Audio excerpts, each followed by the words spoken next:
माननीय सभापति महोदय, राजस्थान सूक्ष्म लघु और मध्यम उद्यम स्थापना प्रवर्तन का स्वीकृत संशोधन विधेयक 2023 पर बोलने का अवसर दिया, मैं आपका धन्यवाद करता हूं।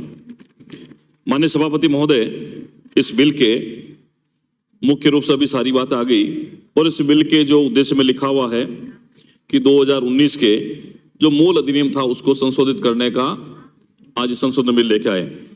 उसका कारण इन्होंने ये बताया कि संपूर्ण देश में महामारी कोविड-19 का प्रकोप के कारण भिन्न भिन्न उत्पादक चैनल बंद हो गए, अर्थव्यवस्था की वृद्धि धीमी हो गई थी और अधिनियम में उपबंधित छूटों के होते हुए भी सीमित संख्या में विनिधानकर्ताओं ने राज्य में किसी प्रकार के उद्यमों की स्थापना की पहल नहीं की।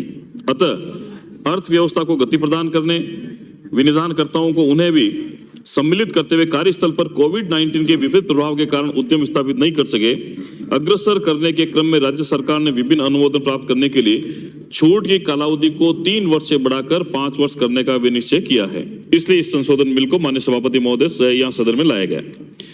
मैं आपका ध्यान इस ओर आकर्षित करना चाहूंगा माननीय मंत्री महोदय कि अभी राजस्थान भारत के अंदर बेरोजगारी के मामले में 28.5% की बेरोजगारी दर के साथ में पूरे भारत में नंबर 2 पर है। आप इस प्रकार के बिल तो लेके आ रहे हैं, लेकिन क्या इस प्रकार के बिल लाने से राजस्थान की बेरोजगारी दर कम हो जाएगी? क्या यहाँ के लोगों को रोजगार मिल पाएगा?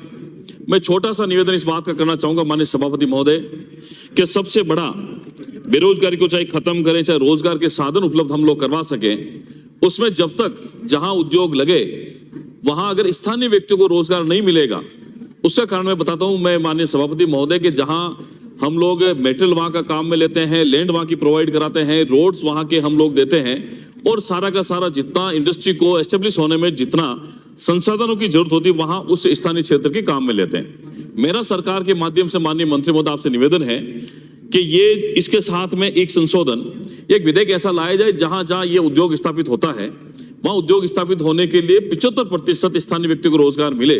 उस 75% में 25% क्राइटेरिया है वो वहां की जो खनन प्रभावित क्षेत्र है, जिन लोगों ने जमीनें दी है वहां के लिए रिजर्व रखें, 25% उस विधानसभा के लिए और 20 से 25% उस जिले के लिए रिजर्व रखें। उसमें ये जो बेरोजगारी की दर जो मैंने आपसे निवेदन किया उसमें भी कमी आएगी। और आज चूंकि टेक्नोलॉजी का जमाना है, एजुकेशन का जमाना है, इसमें सारे लोग चाहे ITI हो, चाहे IIT हो, चाहे डिप्लोमा हो, किसी क्षेत्र में जो उनके हिसाब से जिनकी योग्यता है, हम लोग ये कहते हैं योग्यता के आधार पर अगर उनको नियुक्ति दी जाए तो मुझे लगता है राजस्थान में बेरोजगारी की दर भी कम होगी। इसलिए मेरा आपसे निवेदन है कि माननीय अध्यक्ष सभापति महोदय कि जहां भी उद्योग लगे वहां सरकार इस प्रकार का एक संशोधन लेके आए, बिल लेके आए जहां स्थानीय व्यक्तियों को रोजगार मिले। और ये जो मैंने जनमत जानने के लिए प्रस्ताव किया है, मैं निवेदन करूंगा कि इस बिल में इसको 3 वहां के लिए जनमत जाने तो परिचय किया जाए। धन्यवाद। शिवनेश मर्सी।